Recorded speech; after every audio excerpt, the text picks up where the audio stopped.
Assalamualaikum warahmatullahi wabarakatuh. Alhamdulillahirabbil alamin. Wassalatu wassalamu ala asrofil anbiya'i wal mursalin wa ala alihi wa sahbihi rasulillahi ajmain.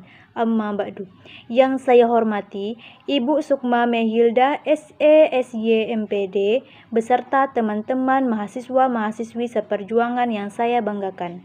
Baiklah, sebelum saya menjelaskan materi yang kedua, izinkan saya memperkenalkan diri. Perkenalkan, nama saya Puspa Septiani Sujana, NIM 2020-01943, Prodi Akuntansi Syariah.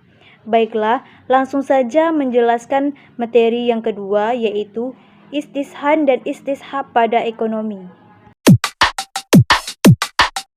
Menurut bahasa, ihtisan ialah mencari sesuatu yang baik atau menganggap yang baik. Sedangkan menurut ulama usul fikih, ihtisan ialah meninggalkan hukum yang telah ditetapkan kepada hukum yang lainnya pada suatu kejadian atau peristiwa berdasarkan dalil syar'i.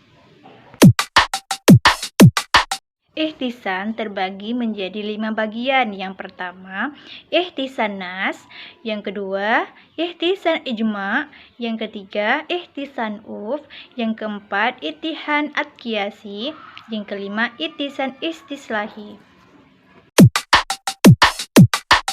Sebagian ulama menganggap ihtisan sebagai dalil syar'i, yaitu ulama Hanafiyah, Hanabilah, dan Malikiyah. Sedangkan yang kedua, sebagian ulama menolak ihtisan sebagai dalil syar'i, diantaranya ialah Imam Syafi'i, Mu'tazilah, Syiah, dan lainnya. Lihat Wahaz Zuhali Usul al-Fiqh al-Islami Juz 2 halaman 748.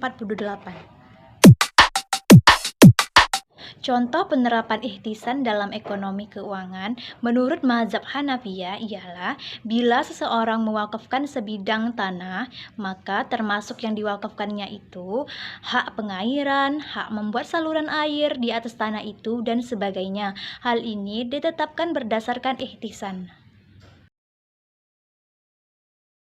Menurut bahasa, istishab ialah mencari sesuatu yang ada hubungannya. Sedangkan menurut ulama fikih, istishab ialah tetap berpegang pada hukum yang telah ada dari suatu kejadian atau peristiwa sampai dari ada yang mengubah hukum tersebut. Yang pertama ada istishab al-ibabah al-asliyah, ialah istishab yang didasarkan pada hukum asal yaitu mubah atau boleh. Yang kedua, istishab al-baro'ah al-asliyah, ialah istishab berdasarkan prinsip bahwa pada dasarnya manusia bebas dari taklif atau beban sampai pada dalil yang mengubah status tersebut.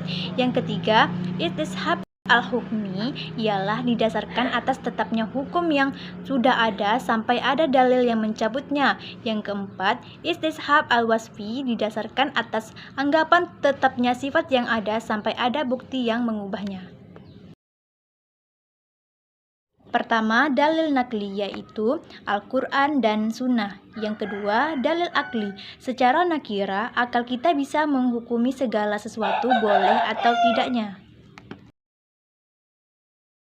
Yang pertama ada bidang hukum pidana, yang kedua bidang hukum perdata, dan yang ketiga adalah hukum perkawinan. Baiklah, sampai di sini penjelasan mengenai ihtisan dan ihtisab pada ekonomi. Jika ada salah dan kata mengenai penjelasan, saya mohon maaf karena yang benar datangnya dari Allah Subhanahu wa taala dan salah datangnya dari saya. Akhir kata, wabillahi taufiq wal hidayah. Wassalamualaikum warahmatullahi wabarakatuh.